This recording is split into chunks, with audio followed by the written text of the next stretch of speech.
नमस्कार, मंडी.com में आपका स्वागत है। मैं हूं भुवन भास्कर।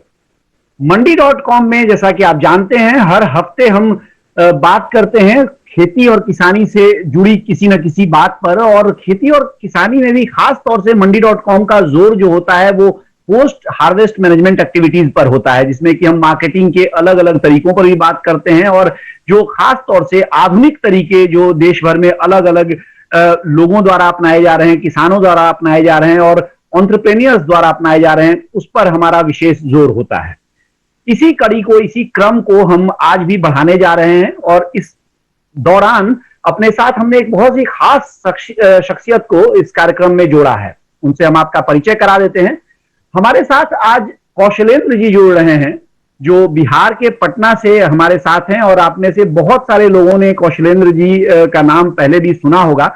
कौशलेंद्र का एक छोटा सा परिचय मैं करा देता हूं आगे बढ़ने से पहले। कौशलेंद्र ने 2003 में गुजरात एग्रीकल्चर यूनिवर्सिटी से एग्रीकल्चर में इंजीनियरिंग की, और उसके बाद IIM अहमदाबाद से मैनेजमेंट MBA इन्होंने किया।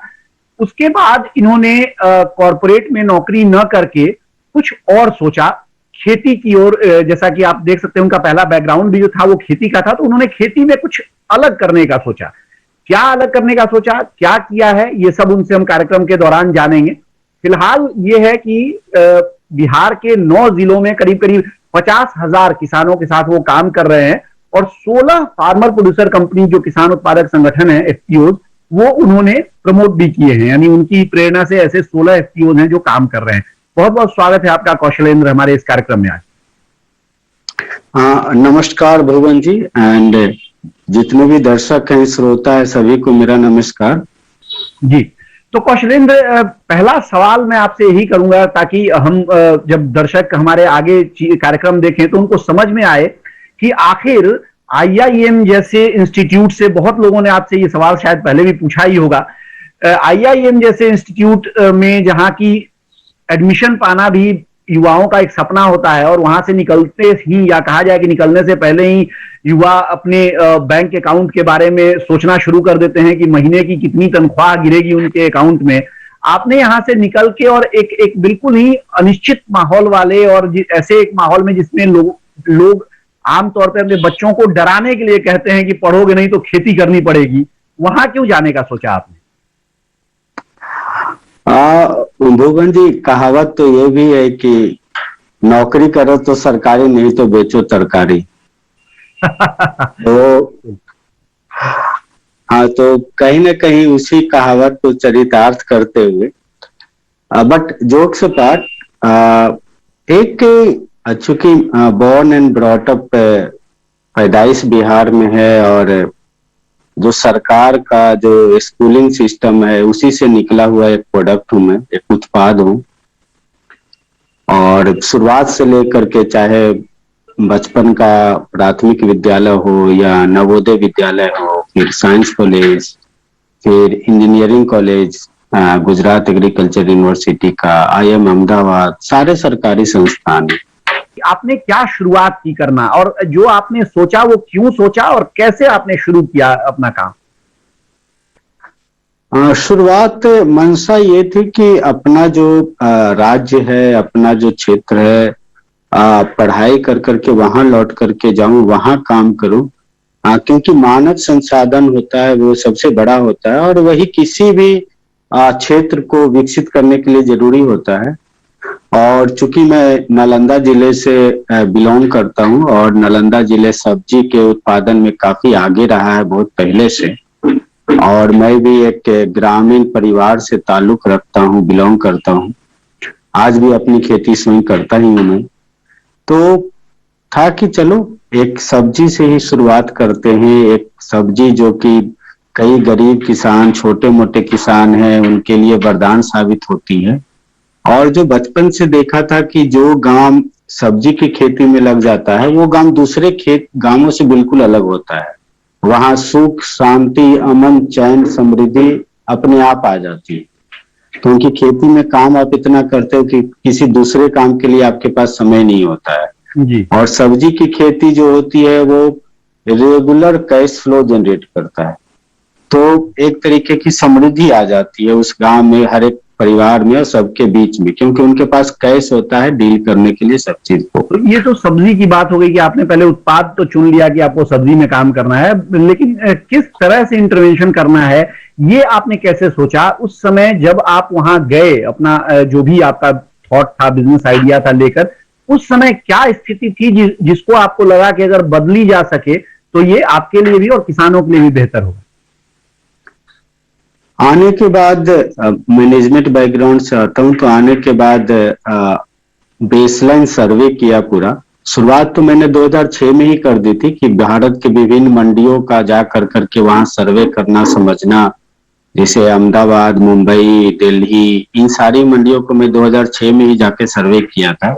उसके बाद यहाँ बेसलाइन सर्वे किया, किसानों से मिलना चालू किया कि किस तरीके से उनकी सब्जी बिकती है, कहाँ बिकती है। तो ये पहले से ही समझ में आ रहा था कि जो सबसे बड़ा जो सब्जी बेचने का जो जरिया है वो है रोड साइड वेंडर्स।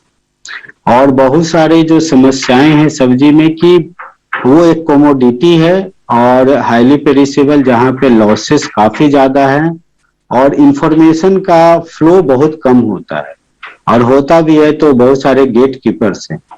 तो लगा कि क्या हम दो प्लेटफॉर्म एक साथ क्रिएट कर सकते हैं। एक प्लेटफॉर्म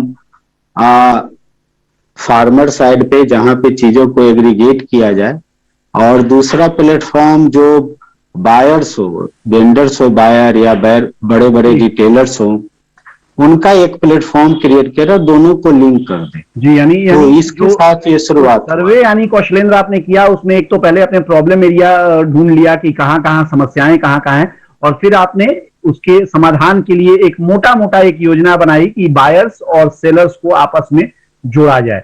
बढ़िया। ये बातचीत हम और आगे करेंगे, लेकिन फिलहाल अब वक्त हो गया है एक ब्रेक का। तो ब्रेक के बाद हमारी ये चर्चा जारी रहेगी, जाइएगा नहीं, देखते रहिए मंडी टॉक।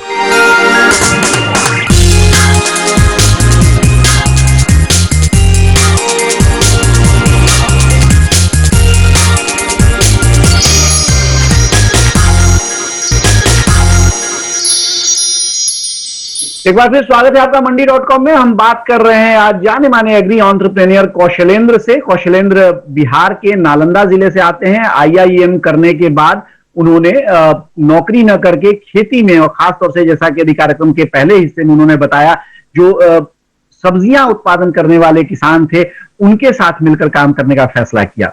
कौशलेंद्र, अब इस कहानी को हम थोड़ा आगे बढ़ाएंगे और थोड़ी जल्दी जल्दी आगे बढ़ाएंगे। तो आपने जैसा कि बताया कि समस्या आपने चुन लिया और समाधान भी आपने तय कर लिया कि ठीक है आप बायर्स और सेलर्स को मिलाएंगे। उसमें कैसे शुरुआत आपने की, क्या परेशानियां आपको आई और उन परेशानियों का कैसे आपने तोड़ निकाला है? हाँ, शुरुआत किया कि पहले किसानों से मिलना, किसानों के बीच जाना, और बहुत बड़ी समस्या थी उनको मनाना, उनको अपना जो भी सपना है, अपना जो मॉडल है उसके अनुरूप ढालना, उस पर सहमति लेना, वो बहुत बड़ी समस्या थी।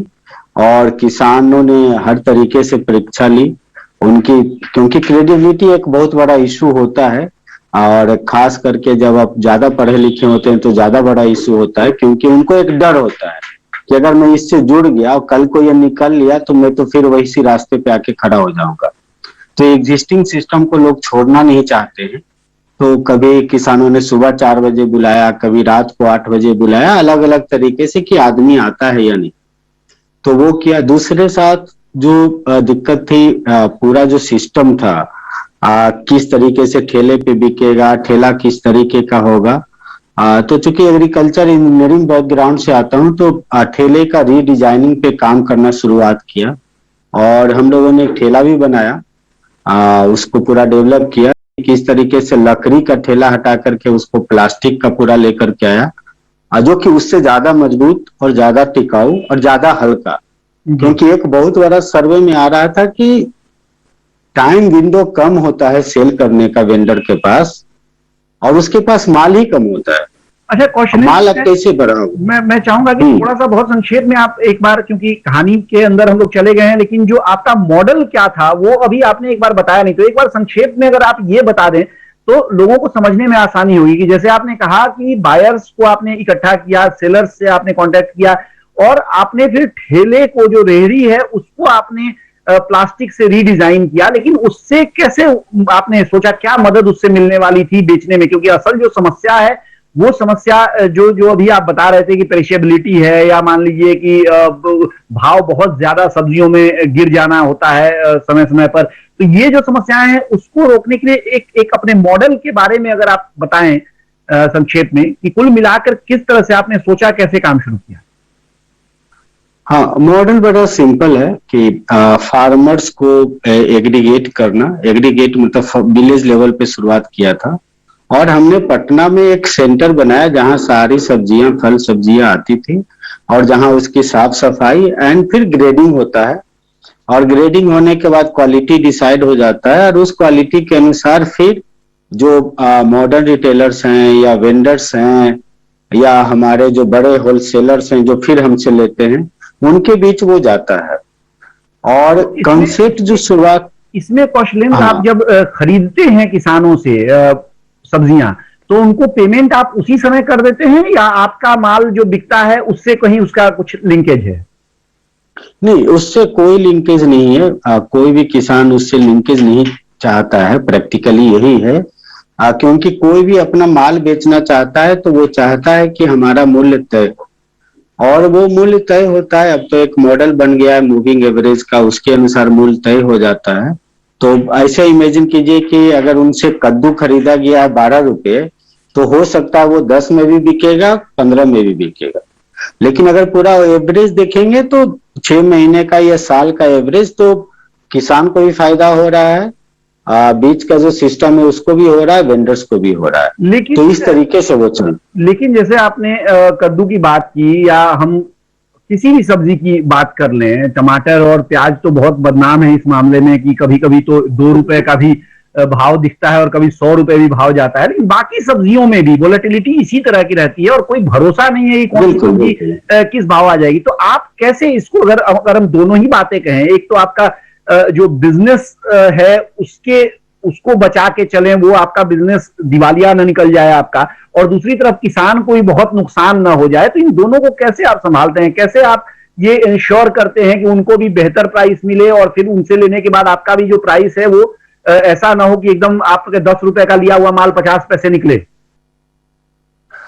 भुवन जी, इसमें ऐसा है कि एक चीज तय है पूरे मार्केट में, कि जो आपका फाइनल प्रोडक्ट बिकेगा वो रेट मार्केट तय करेगा, वो हम और कोई तय नहीं कर सकता है। अगर मार्केट में टमाटर 50 पैसे बिक रहा है तो हमें भी 50 पैसे ही बेचना पड़ेगा। आप 1 या 2 रुपये बेच करके आप एक भी किलो टमाटर नहीं बेच पाएंगे। तो वो तो एक तय हो जाता है कि मार्केट है वो ही तय कर रहा है, और मार्केट का जैसे आज का क्लोजिंग ओपनिंग, उससे टेंटेटिव रेट पता चल जाता है, वो मॉडल में आ जाता है। लेकिन पीछे का जो रेट है, जैसे किसान जो है, वहां पे होता है कि अब उसका माल निकलने वाला 6 दिन 7 दिन, तो वो एक रेट तय कर लेते हैं हम लोग कि ठीक है आपका निकल रहा है तो इस मूविंग एवरेज से चलेगा, और उसमें जो ऊपर नीचे रेट हो रहा है हमारे सिस्टम में किसान दोनों के पास है, तो वो बैठ करके फिर हो जाता है ठीक है आपका इस अनुसार पेमेंट हो गया, इस अनुसार पेमेंट हो गया। इस तरीके से चलता है, क्योंकि मार्केट इन पे डेली प्राइस वेरी करना दोनों के लिए फिजिबल नहीं है, फिर वो ट्रांजेक्शन ही नहीं होता। चलिए, तो ये तो बैकएंड वाला जो सिस्टम है वो हमने समझ लिया कि आप कैसे लेते हैं। अब हम आगे बात करेंगे कि आप इसको बेचते कैसे हैं, सेलर्स को आप कैसे मैनेज करते हैं। लेकिन फिलहाल एक ब्रेक लेंगे, छोटे से ब्रेक से लौटने के बाद हमारी बातचीत आगे जारी रहेगी। बने रहिए हमारे साथ, देखते रहिए मंडी टॉक।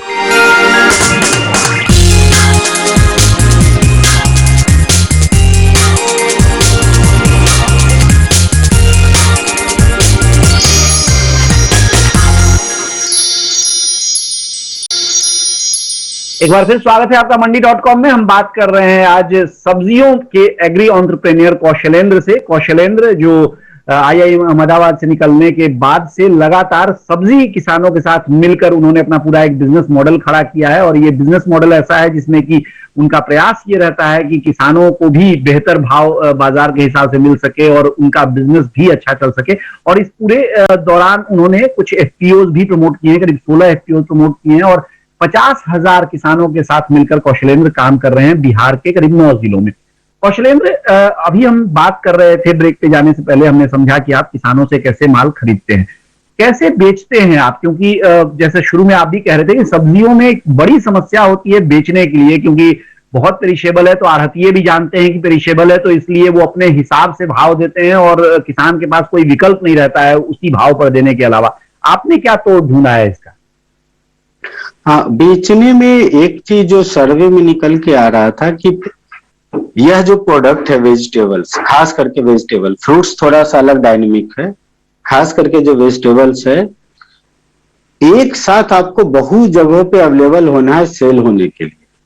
प्राइस से सबसे बड़ा गेम है वहां पे कि आप एक साथ कई जगह पे कैसे अवेलेबल होते हैं, और उसी के लिए हम लोगों ने वेंडर्स को एग्रीगेट किया, होलसेलर्स को भी एग्रीगेट किया बहुत सारे को, और उनके यहाँ हमारा प्रोडक्ट एक ही साथ चला जाता है, मतलब डिफरेंट डिफरेंट व्हीकल से चला गया उनके पास।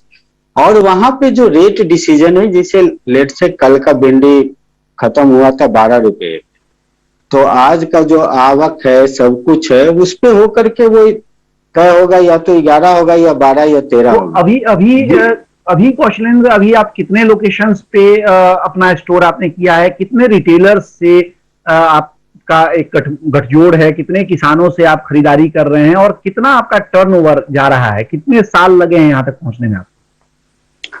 हाँ, अभी जो है हम लोग का जो मार्केटिंग का सेल्स का नेटवर्क है वो 4 स्टेट में है, बिहार, झारखंड, छत्तीसगढ़ एंड वेस्ट बंगाल। 4 जगह पे हमारा नेटवर्क है, हमारे लोग हैं जो कि प्रोड्यूस को ऑन डेली बेसिस पे वहां पे मार्केटिंग करते हैं।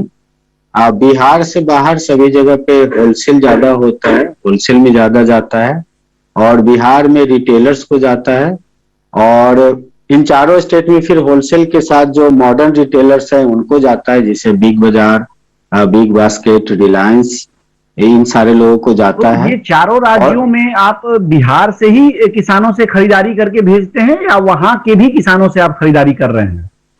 मुख्यतः बिहार और झारखंड के किसान ही होते हैं मुख्यतः। तो सप्लाई चेन कैसे आपने तैयार किया है? जो सब्जियां जो जाती हैं, क्योंकि सब्जियों की सप्लाई भी एक बहुत महत्वपूर्ण बात है। हाँ हाँ, तो जो सीजनल वेजिटेबल्स होता है बिहार झारखंड का वो यहाँ के किसानों के थ्रू जाता है, और पोटैटो हो गया या अनियन हो गया, तो उसमें हम लोग बैकएंड में काफी काम करते हैं कि लॉन्ग टर्म एसोसिएट हम लोग जो किसान है उनके साथ मिल करके करें, कि लेट से किसी का और 10 क्विंटल प्याज है तो वो लॉन्ग टर्म स्टोरेज में जा रहा है, तो वो किसान के साथ मिल करके जा रहे हैं।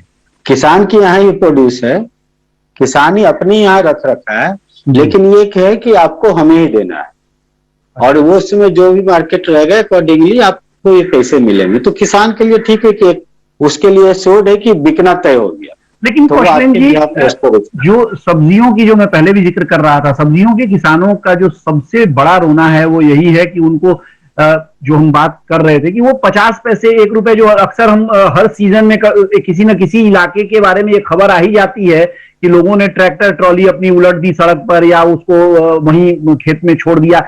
ये जो समस्या है, इस पर आपने कुछ विचार किया है या इसको आपको लगता है कि इसका कोई समाधान है? बिल्कुल समाधान है, इस पे हम लोग काम भी करते हैं किसानों के साथ। जैसे बहुत बड़ी समस्या आती है उनकी, टमाटर में आती है, फूलगोभी में आती है, बंदा गोभी में आती है, ये सब में, 3 सारों सब्जियों में हम उनके साथ मिल के काम करते हैं कि लेट से आपका 1 बीघे का खेत है, पूरा 1 बीघा खेत में एक साथ टमाटर लगाना बिल्कुल जरूरी नहीं है, कहीं नहीं लिखा है। आप उसको 15 दिन अल्टरनेट करके एक ही खेत में लगाओ ना, जिससे कि अलग अलग समय पे टूटे। क्योंकि वो जो हमारा एनालिसिस है हमारा डेटा के साथ, कि वो जो 50 पैसे और 1 रुपये का जो गलट आता है वो लंबा गलट भी नहीं रहता, वो हार्डली 4 से 7 दिन का गलट है। तो हमें उसको अवॉइड करना है, उस गलट में हमारा प्रोड्यूस मिनिमम रहना चाहिए, तो इस पे हमारा पूरा जोर रहता है। ये महत्वपूर्ण बात आपने कही है, और इस पर थोड़ा और मैं चाहता था कि डिटेल में बात करें, लेकिन हम बात कर नहीं सकते क्योंकि बिल्कुल अब समय हमारे पास नहीं है। बस आखिरी एक छोटा सा सवाल मैं आपसे कर रहा हूँ, छोटे से जवाब की अपेक्षा है। क्या आजकल जैविक का बड़ा बाजार बढ़ रहा है और बड़ा उसकी बातें भी हो रही हैं, और हमने देखा है कि जैविक के नाम पर दुगना तिगुना चौगुना तक दाम भी लोग सब्जियों पर ही अगर हम बात करें तो ले रहे हैं। उसमें और भी कई सारे इश्यूज हैं, लेकिन उस पर अभी हम बात नहीं कर पाएंगे। बस केवल ये मैं आपसे जानना चाहता हूं, क्या जैविक सब्जियों पर भी आपने कुछ काम शुरू किया है या कोई योजना आपकी है? हाँ बिल्कुल, हम लोग जैविक सब्जी, जैविक दाल, जैविक धान, जैविक गेहूं, इन सारे चीजों पे काम कर रहे हैं, जैविक स्ट्रॉबेरी, सारे चीजों पे। और हमें ये कहते हुए गर्व होता है कि हमारा दोगुना तिगुना नहीं रहता है, मैक्सिमम जो जाता है 1.5 गुना रहता है। और उसका बहुत बड़ा कारण ये है कि बिहार की धरती ऐसी है कि इसको ज्यादा केमिकल की जरूरत नहीं है। और अगर आप बिहार से बाहर लाइक महाराष्ट्र, गुजरात में जैविक करते हैं तो आपको बहुत कुछ डालना पड़ता है। इसके कारण आपका जी कॉस्ट ऑफ साइड प्रोडक्शन ही बढ़ जाता है, इसलिए आपको दोगुना तिगुना करना होता है। जी जी जी, चलिए कौशलेंद्र जी, बहुत बहुत धन्यवाद आपका हमारे साथ आज कार्यक्रम में जुड़ के सारी बातें करने के लिए।